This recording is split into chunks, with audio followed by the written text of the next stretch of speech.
आज का जो संदेश है, वैवाहिक संघर्ष के माध्यम से काम करना। देखिए, विवाह एक परमेश्वर का दिया हुआ एक आज्ञा है, या परमेश्वर के द्वारा बनाया हुआ एक प्रतिष्ठान बोल सकते हैं, या ऑफिस है।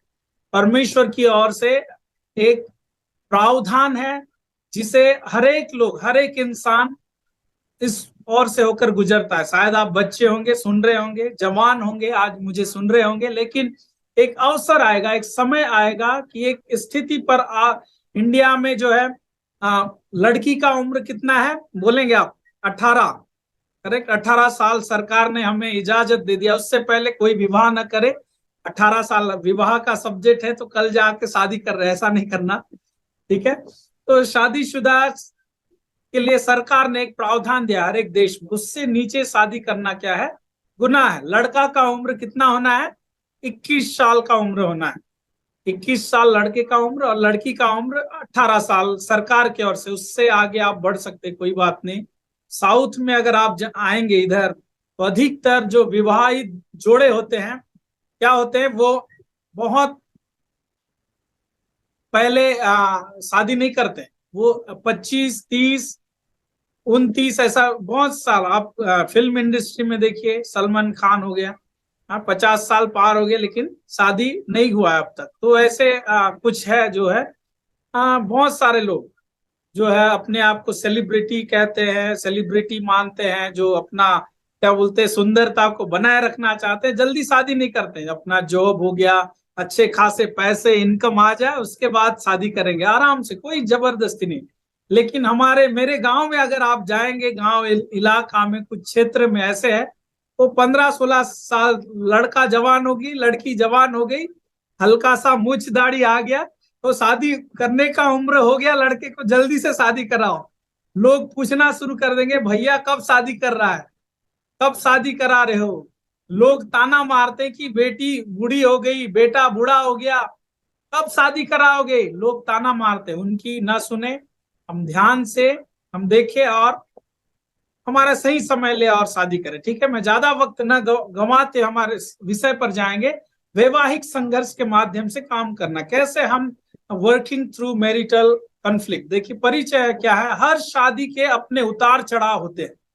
हमारे जीवन में अगर आप शादीशुदा है, तो आप जानते हैं कि शादी में उतार चढ़ाव, लड़ाई झगड़ा बोल सकते हैं, वाद विवाद, छोटी मोटी बातों पर हाँ ना, ये सब होते रहती है, उतार चढ़ाव होते रहते हैं शादीशुदा जीवन में। प्यार की लड़ाई की प्रक्रिया में पालन करने के लिए निम्नलिखित 6 सिद्धांत दिया गया। इसमें 6 सिद्धांत बारे में हम बात करेंगे। अडॉप्ट ए लर्नर्स पोस्चर, एक शिक्षार्थी की मुद्रा अपना। सबसे पहली बात क्या है? एक शिक्षार्थी की मुद्रा अपना मतलब क्या है? कुलुस्सियों 3:18 में हम देख सकते हैं इस बात को। तीतुस 2:4 और 5, कुलुस्सियों 3:18 और 19। हे पत्नियों, जैसा प्रभु में उचित है, वैसा ही अपने अपने पति के अधीन रहो। हे पतियों, अपनी अपनी पत्नी से प्रेम रखो और उनसे कठोरता न करो। तीतुस 2:4 और 5 में इस प्रकार कहता है, और संयमी, पवित्रता का घर का कारोबार करने वाली, भली और अपने अपने पति के अधीन रहने वाली हो, ताकि परमेश्वर के वचन की निंदा न होने पाए। ताकि वे जवान स्त्रियों को चेतावनी देती रहे कि अपने पतियों और बच्चों से प्रीति रखे, और संयमी, पवित्रता और घर का कारोबार करने वाली, भली और अपने अपने पति के अधीन रहने वाली हो, ताकि परमेश्वर के वचन की निंदा न होने पाए। हालेलुया। देखिए, यहाँ पर बहुत 2 अच्छे अच्छे वचन दिए गए हैं। कुलुस्सियों 3:18 और 19 में इस प्रकार कहता है, हे पत्नियों, जैसा प्रभु में उचित है, वैसा ही अपने अपने पति के अधीन रहो। अधीन रहो, इसका मतलब यहाँ पर ये नहीं है कि आप गुलाम में रहो, गुलामी में नहीं। इसका मतलब ये नहीं है कि किसी चीज के अधीन में रहो। अधीन में रहने का मतलब है एक प्रकार का समर्पण, एक प्रकार का विवाहित। प्रभु में जैसा हम समर्पित है, वैसे ही प्रभु अपने अपने पति के अधीन में रहे, उनका सम्मान करे, उनका आदर करे। वैसे ही ठीक पतियों को भी अपने अपने पति का आदर और सम्मान देना चाहिए। ये सारे प्रचार हम सुनते हैं, अक्सर विवाह में आप सुने होंगे, शादी में सुने होंगे, बहुत सारे प्रचार आपने सुने होंगे। के लिए सिखाने योग्य और दयालु बने, एक दूसरे को हम सिखाना है और दयालु हमको बनना है। दूसरा बिंदु जो है यहाँ पर, लिसन विथ योर हार्ट, अपने दिल की सुनिए। दिल की आपसे प्रभु जो बातें करता है, आप हमेशा प्रभु में बने रहे। नीति वचन 15 का 31 में आप पढ़ सकते हैं। समस्या की जड़ तक आसानी से पहुंच जाते हैं यदि हम अपने जीवन साथी को यह बताने के लिए आमंत्रित करते हैं कि वह क्या महसूस कर रहा है और उसकी जरूरतें क्या है। तब हम हमारी समस्या, हमारा जो बोलते हैं मेन जो बात है, विवाद है हमारे पारिवारिक जीवन में, उस तक हम पहुंच सकते, हम समस्या की जड़ तक आसानी से पहुंच जाते हैं यदि हम अपने जीवन साथी को यह बताने के लिए आमंत्रित करते हैं कि वह क्या महसूस कर रहा है और उसकी उनकी जरूरतें क्या है। हमेशा अपने दिल की सुने और अपने जीवन साथी के, अपने पति और अपने पति से बात करना।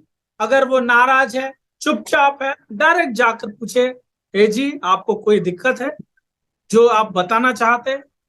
हनी, प्रियतम, आप जो भी अच्छा शब्द आप इस्तेमाल कर सकते हैं, डियर, डार्लिंग, आप सब यूज कर सकते हैं, इंग्लिश में हो चाहे हिंदी में हो। आप बोलिए आपका क्या राय है, कुछ सोच रहे हैं, तब जाकर हम उनके दिल की बात को समझ पाए। अगर नहीं पूछेंगे तो मन ही मन में घुटन सा होगा, आगे जाकर कुछ और हो जाएगा। ठीक है, हम अगले बातों पर जाएंगे। Are you listening? कभी कभार क्या होता है, नहीं सुन पाते। Are you listening? क्या तुम सुन रहे हो? हमारा ध्यान कहीं और रहता है। पत्नी शायद हमसे बात कर रही होगी, हम कई बार बिजी रहने के कारण, व्यस्त रहने के कारण ध्यान नहीं दे पाते, हमारा ध्यान कहीं और रहता है।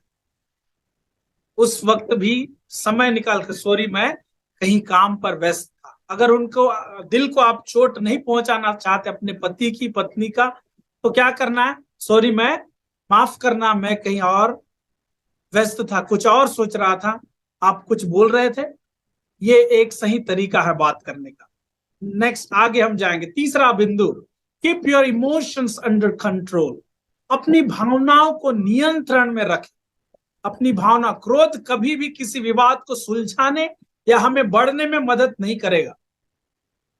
क्रोध करना, गुस्सा कभी भी हमारे जो विवाद को शांत नहीं करेगा।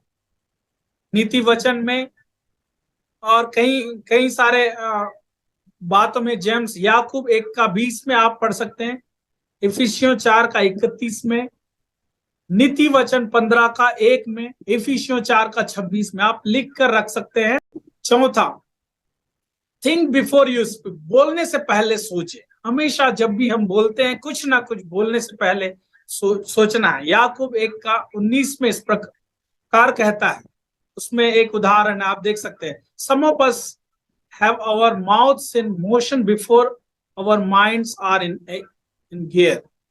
क्या है हिंदी में, उसका नीचे में लिखा हुआ है, हम में से कुछ लोगों के दिमाग के गियर में आने से पहले हमारे मुंह गति में हो जाते हैं।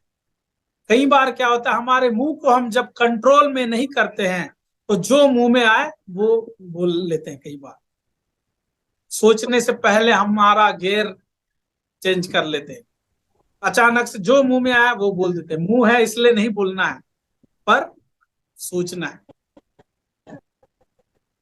भगवान ने मुंह दिया है, ईश्वर ने मुंह दिया है, बोलने के लिए तो है, कुछ भी नहीं बकना, परंतु सोचकर, विचार कर। वचन हमें यही सिखाते हैं, सोच समझ कर बात करना है कि हम क्या बोल रहे हैं। नीति वचन 10:19 भी आप पढ़ सकते हैं। ठीक है, पांचवा बात, focus on your part of the blame. देखिए, दोस्त के अपने हिस्से पर ध्यान दे, दूसरे के। देखिए बाइबल क्या बताती है, तू अपने भाई की आंख के लट्ठे को, तिनके को क्यों देखता है जबकि तेरे आंख में ही लट्ठा भरा पड़ा है।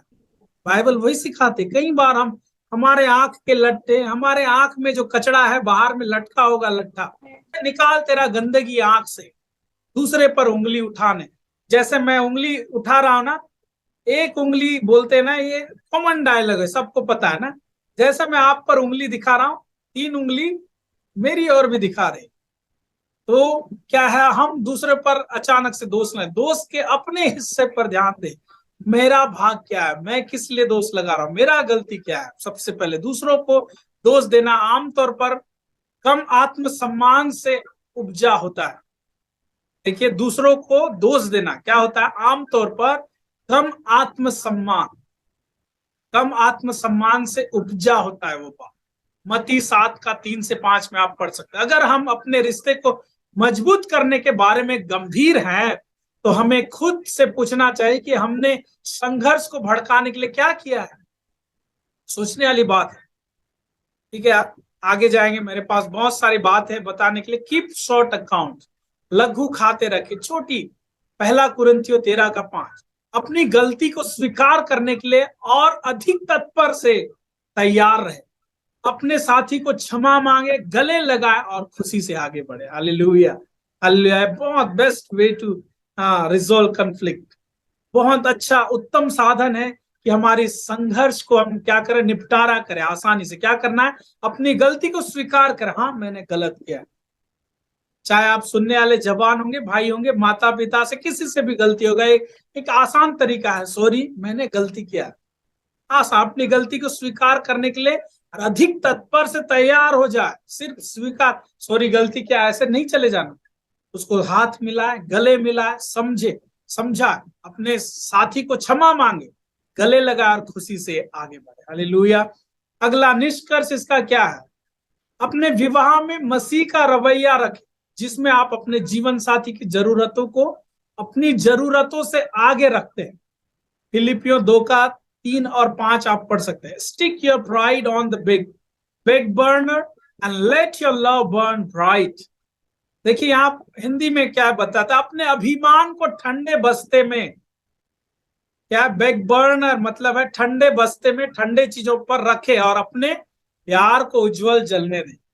लेकिन अपने अभिमान को ठंडे बस्ते पर रखे, अपने गर्व को, घमंड को एक ठंडे बस्ते पर रखे और अपने प्यार को उज्जवल जलने दे, प्यार को कभी बुझने ना दे। मैं नेक्स्ट देखिए, कीज टू सक्सेसफुल मैरिज, सफल विवाह की कुंजी। आप चाहते हैं ना सफल विवाह हम कैसे चुने?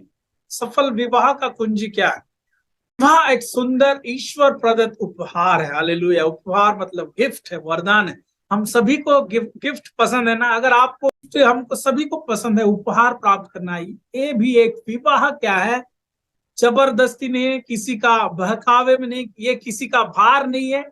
ये मत सोचना कि विवाह गलत बात है। कई सारे लोग शादी नहीं करते हैं। अरे मैंने सुना है कुछ लोगों को ये कहते हुए, क्या यार शादी करना अच्छी बात नहीं है। क्यों?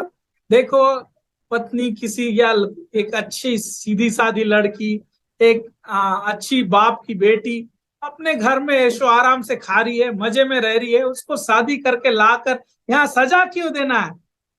आप सजा नहीं दे रहे। ऐसे ऐसे राय है लोगों का, और इसीलिए वो शादी नहीं करते।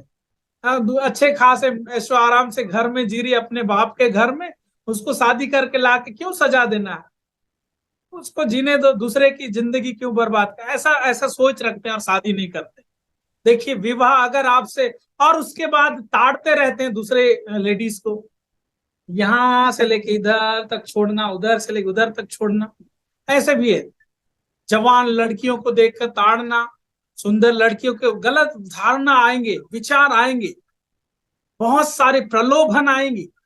लेकिन उससे हमको कैसे बचना है? प्रभु के वचन से स्टिक रहना है, उसको समझना। ये मत सोचना कि विवाह हो गया, मेरा शादी हो गया तो प्रलोभन नहीं आएगा। वो आएगा, क्योंकि हमारे आंख, हम देखते हैं कई बार ऐसे चीजों को देख बैठते जो हमें नहीं देखना चाहिए।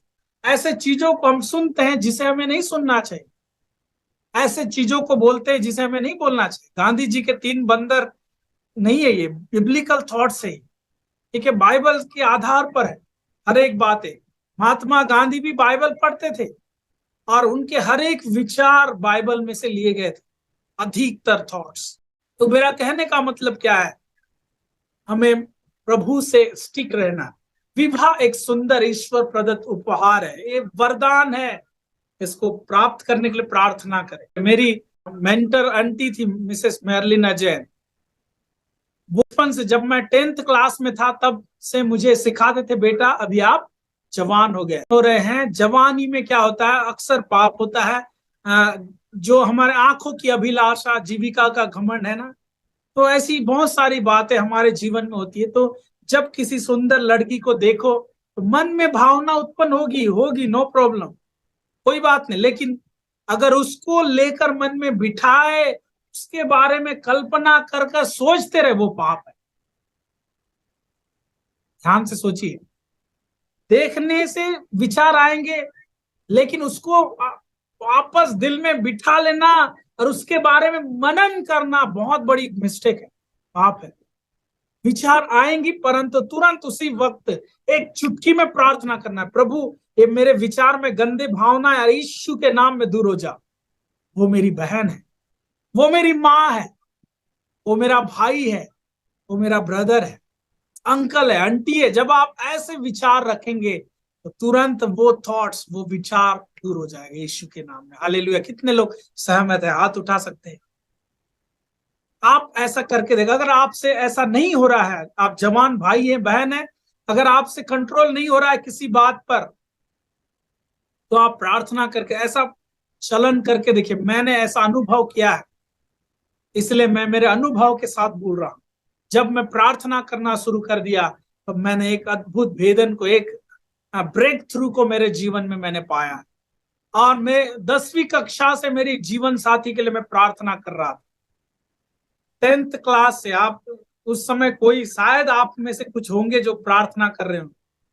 मैं 10वीं कक्षा में जब मैं इस बात को समझा, तब से मुझे नहीं पता मैं किसके लिए प्रार्थना करा, लेकिन प्रार्थना करता था कि प्रभु मेरे जीवन साथी को जहां कहीं भी तू रखा है, जिस भी माहौल में, जिस भी फैमिली में, जिस भी भाषा बोली में तू रखा है, तो उसको सलामत रखना, उसको हर एक जरूरत को पूरा करना, और उसको पाप से बचा कर रखना, उसका सेहत को बराबर बना कर रखना। और हर एक चीजों के लिए मैं लिख कर, आप बिंदु बनाकर प्रार्थना करें। 10 बिंदु, 10 पॉइंट बनाकर आप प्रार्थना करेंगे ना, तो मैं विश्वास के साथ, दावा के साथ कहता हूं कि 10 से 20 बिंदु परमेश्वर आपको देगा, अच्छा जीवन साथी देगा। आप बोलेंगे कि वो अच्छी, सुंदर और सुशील होनी चाहिए, उसके 2 कान होनी चाहिए, नाक होनी चाहिए, अच्छी दांत होनी चाहिए, हेयर अच्छा होना चाहिए, सुंदर होना चाहिए, नहीं होना चाहिए। एक कान नहीं होगा तो चलेगा क्या? देखिए, आपके विचार है।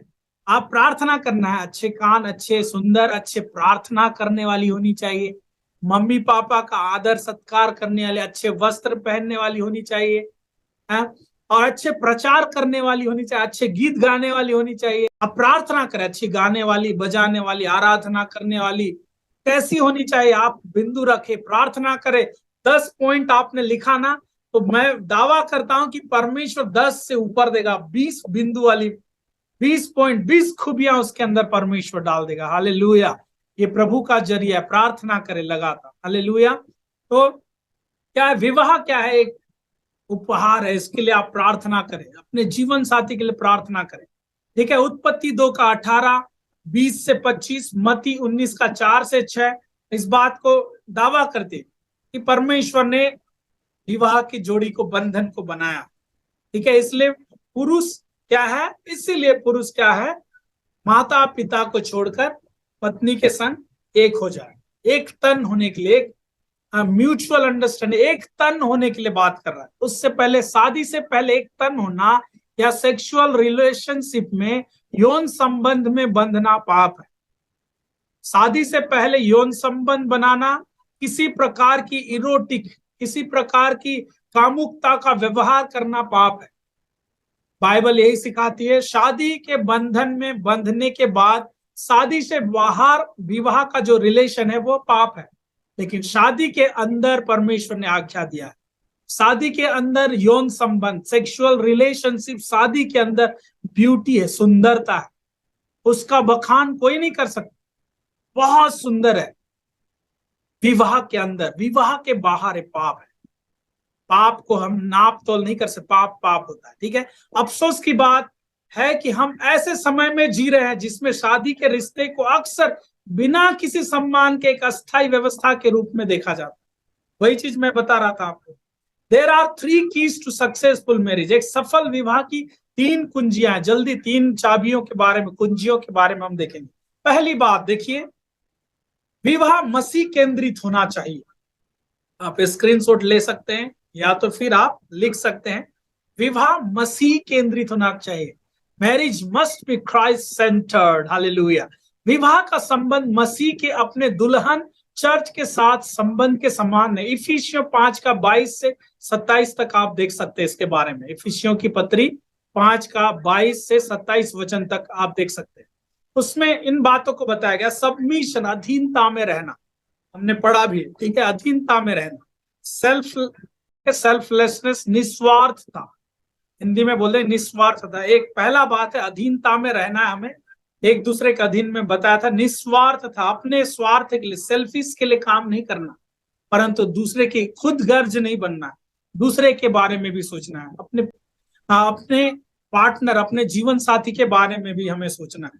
तीसरा सेक्रीफाइस, त्याग करना या कुर्बान करना। तो सेक्रीफाइस, त्याग करना। कई बार रिसर्चर्स, जो खोजकर्ताओं ने पाया है कि हमेशा पत्नी ही हमेशा बातों को मानती, कई बार अधिकतर केसेस में, और बहुत सारे कम केसेस में पति है जो अपने आप को समर्पित है।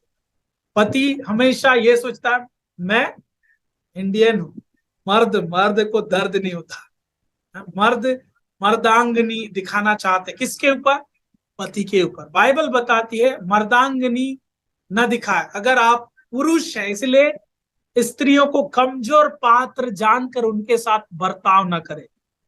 स्त्री कमजोर है, ताकत में भी शायद कमजोर है, लेकिन बुद्धि में शायद कमजोर नहीं होगी। वो घर को संवारती है, बहुत दिमाग है उसके पास, पैसे को कैसे संचालन करना है, घर का मैनेज कैसे करना है उसको पता है, वो बहुत बुद्धिमान है। शारीरिक रूप से शायद वो कमजोर होगी, इसका फायदा पुरुष न उठाए, हाथ न उठाए, गलत उसके साथ बर्ताव न करे। गलती होती है तो एक दूसरे को सम्मान करे, ठीक है। मसीह सबमिशन, निस्वार्थता, त्याग करना, सेक्रीफाइस केवल महिला ज्यादातर केस में पाया गया है। मैं कहना चाहता हूं कि पुरुष भी आगे बढ़ जाए। हालेलुया। हम भी आगे बढ़ जाए सेक्रीफाइस करने के लिए, कुर्बान करने के लिए, समय का कुर्बान कर दे। आपको शायद बहुत ज्यादा समय होगा, उस समय को थोड़ा सा कुर्बान करे, फैमिली लाइफ में दे। पत्नी को लेकर पार्क में जाए, घूमने जाए, चलने जाए, बच्चों को साथ लेकर जाए, कोई पार्क में जाकर बैठे सप्ताह में या तो महीना में। अधिकतर मैं इस रिसर्च में काम कर रहा हूं, इसलिए आजकल समय नहीं दे, हम नहीं जाते, नहीं तो हर शाम को मेरी पत्नी के साथ हम यहाँ पास में एक सुंदर सा क्या बोलते तालाब है, उसके चारों ओर चलने के लिए बनाया गया है। बहुत सारे कपल्स आते हैं, बच्चे आते हैं, सब चलते हैं।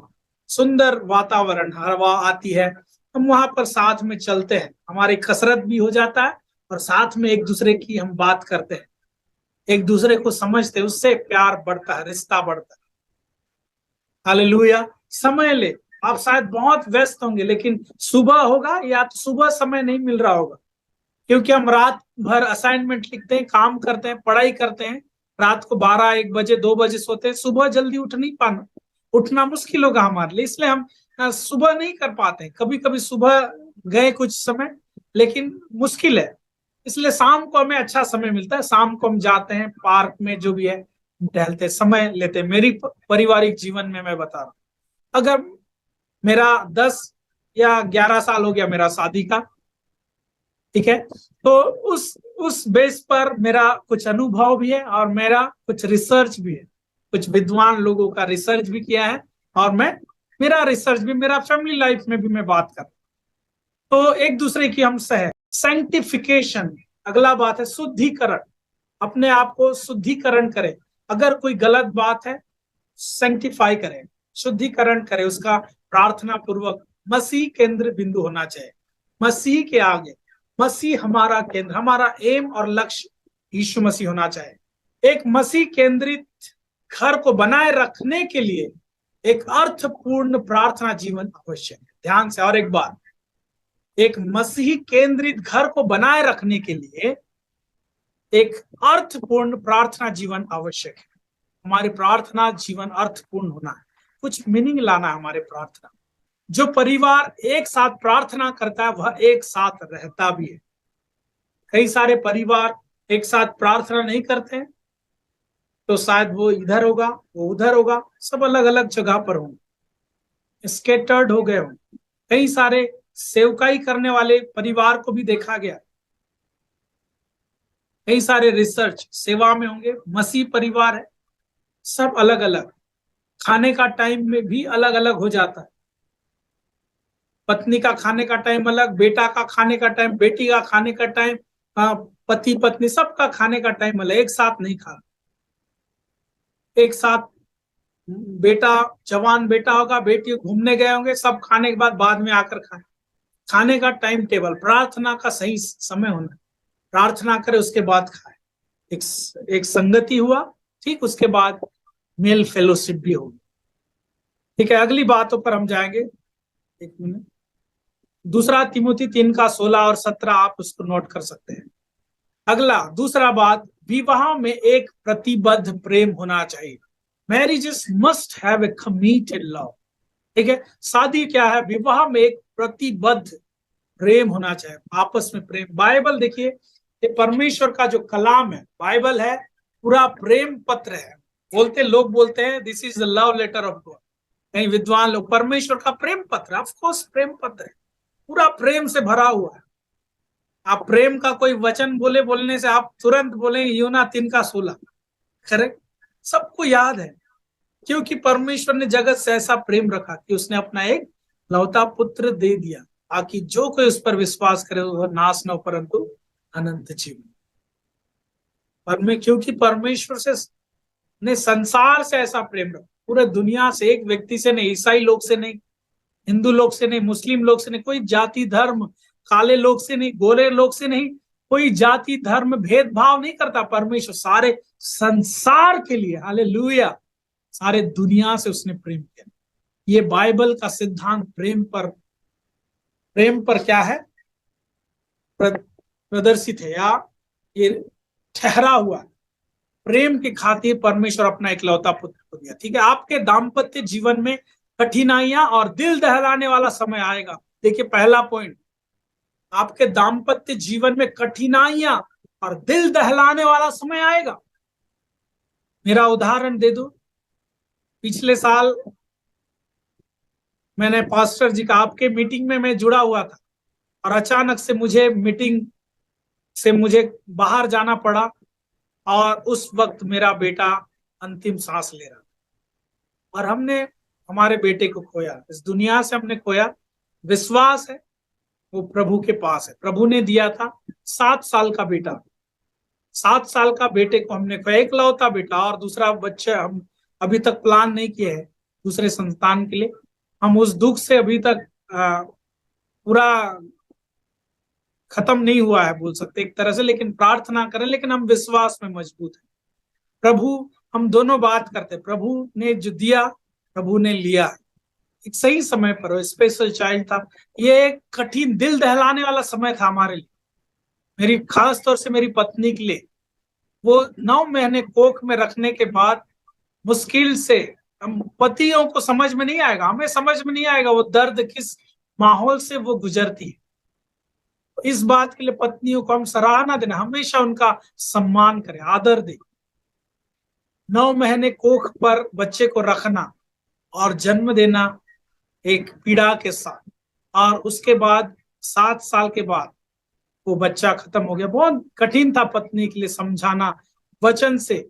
जब मैं कूट कूट कर, मतलब पूरा चिल्ला चिल्ला कर रोना भी चाह रहा था ना, मेरे कान पर सारे वचन गूंज रहे थे, कई सारे वचन, जैसे अय्यूब का विपत्ति तुझे याद नहीं है क्या, उसका बच्चे खत्म हो गए, उसके सारे संपत्ति खत्म हो गए, नाश हो गए, कई सारे बातों को अलग अलग वचन के जरिए से।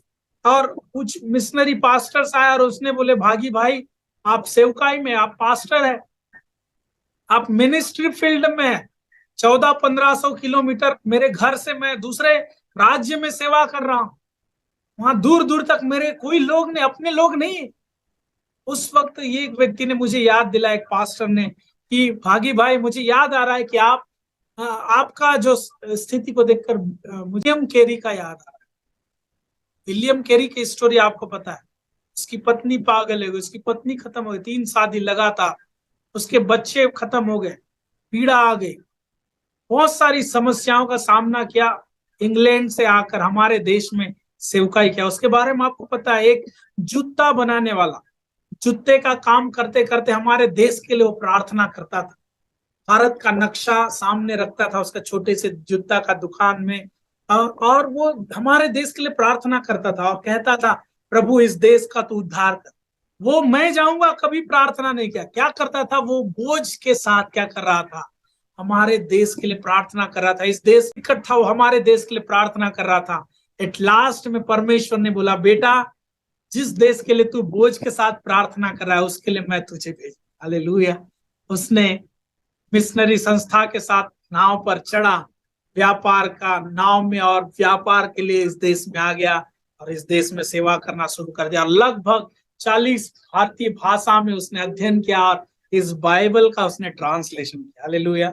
बहुत सारी क्या है चैलेंजेस आएगी मसीह सेवकाई जीवन में। मेरे प्रिय दास दासी, अगर आप प्रभु की सेवकाई कर रहे हैं तो आपके जीवन में चैलेंजेस आएगा, दिल दहलाने वाला समय होगा। शायद लोग आपको छोड़ देंगे, त्याग देंगे, आपका सतावट होगा, उस वक्त कोई नहीं होंगे, लेकिन हमेशा याद रखना प्रभु आपके साथ। ऐसी शादियां जिनमें हर कीमत पर टिके रहने में दृढ़ संकल्प की कमी होती है, नाजुक रोमन पुलों की तरह होती है। रोमन पुल क्या होते हैं? नाजुक रोमन पुल मतलब एक पुल, ब्रिज जो नाजुक होता है, टूट जाता है, ज्यादा देर नहीं टिके रह सकते। प्रेम एक क्रिया है, न कि एक गुस्सेल अनिश्चित भावना। प्यार क्या है? एक क्रिया है। प्रेम एक क्रिया है, काम है, न कि एक गुस्सेल, गुस्सा करने वाली बात नहीं। ठीक है, प्यार से पेश आए इसके साथ। अगला तीसरा बात, marriages must have clear communication. तीसरा अंतिम बिंदु है, शादी क्या होना है? विवाह में स्पष्ट संचार होना चाहिए, वाद विवाद वार्तालाप होनी चाहिए। Marriage must have clear communication, स्पष्ट वाद विवाद हमारे बीच में क्या होना है? स्पष्ट वार्तालाप होना। अगर हम आपस में क्लियर रूप से बातचीत नहीं करेंगे, मिसअंडरस्टैंडिंग होगा, हम एक दूसरे की बात को समझ नहीं सकते।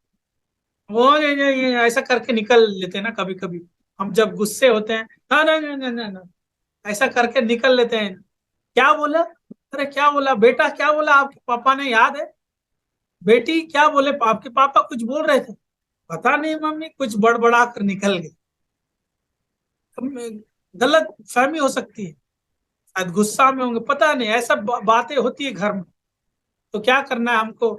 अपनी भावनाओं को अपनी पत्नियों के सामने प्रकट करने में पतियों की अक्षमता या अनिच्छा महिलाओं की आम शिकायतों में से एक है।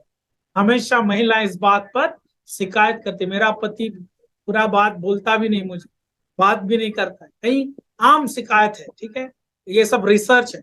घर में ऐसी संचार समस्याओं का समाधान समझौता, घर में ऐसी संचारी समस्याओं का समाधान समझौता है। ठीक है, ऐसा आपस में वाद विवाद करने से, वार्तालाप करने से ये समाधान एक समझौता हो जाता है। सार्थक बातचीत के लिए समय आरक्षित रखना चाहिए। हालेलुया। अंतिम बिंदु में हम आए हैं, समापन है। The 3 keys to successful marriage are Christ centeredness. मसीह हमारा केंद्र बिंदु होना चाहिए, पहली बात। ठीक है, दूसरा कमिटेड लव, हम प्रेम के लिए एक दूसरे पर संबंधित होना चाहिए, कमिटेड समर्पण होना चाहिए। क्लियर कम्युनिकेशन, तीसरा बात क्या है? क्लियर कम्युनिकेशन, स्पष्ट रूप से वार्तालाप करें। Sticking to the 3 keys require sacrifice.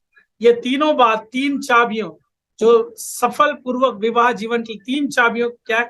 Sticking to the 3 keys requires, क्या चीज चाहिए इसके लिए? सेक्रीफाइस है। पहली बात, इसके लिए सेक्रीफाइस मतलब कुर्बान करना है, स्वीट होना है, एंड टीयर्स होना है। स्वीट मतलब पसीना बहाना है, कठिन परिश्रम करना है, आंसू बहाना है। हालेलुया। प्रभु इस बातों के लिए हम सभी को बहुत आय से आशीष देने पाए।